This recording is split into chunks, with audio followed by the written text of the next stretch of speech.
Hey guys, Angelo Lambropoulos, Director of Lambros Realty, and thanks for tuning in to the video today. Now, what I'm going to talk about is the financial benefits of selling in a downturn market. Now, most of you are probably looking at the video title thinking, what in the world? It makes no sense. Is this guy crazy?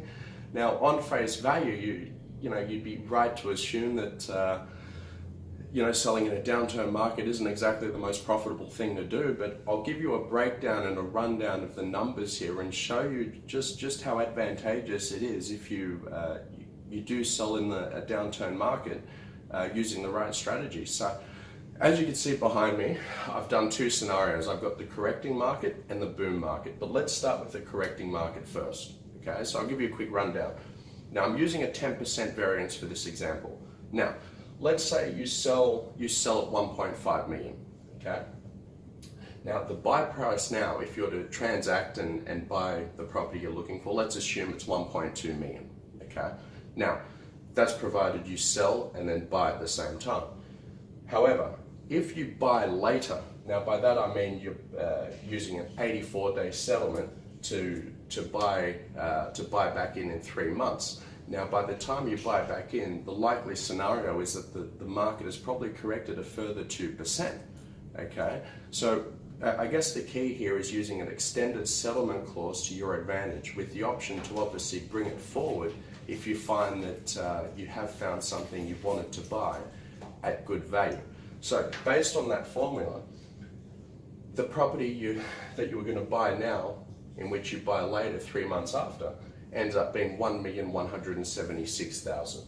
Okay. Now, got to factor in your hidden expenses. Okay. Now, stamp duty on that would be around 50,000. So your agent, your legal fees would be about 25,000, which gives you a total of 1,251,000. Okay. So that's really what you'd be buying in at. So that gives you a changeover price of 249,000. Now, the key here is changeover price. Changeover price is your profit.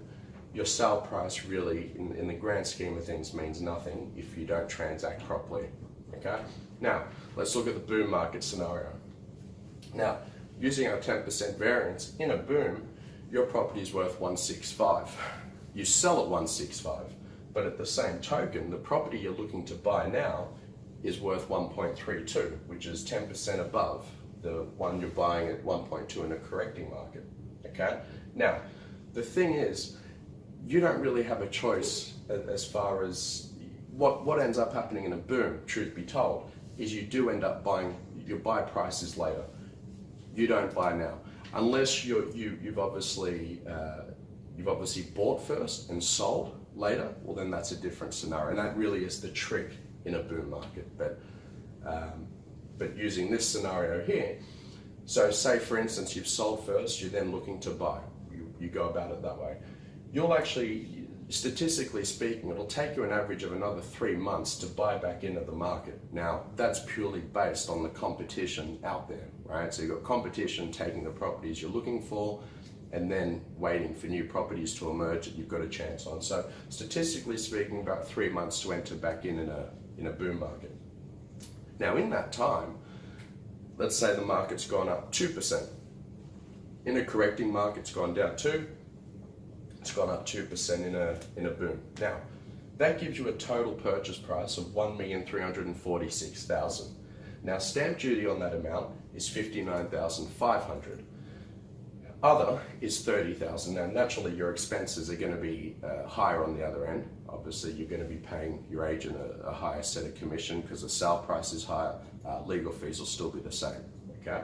Now, the total on that ends up being 1,435,000, which gives you a changeover price of 215,000. Okay. So it's all fine and dandy to say I sold for this, right? But that means nothing. It's pointless. Okay.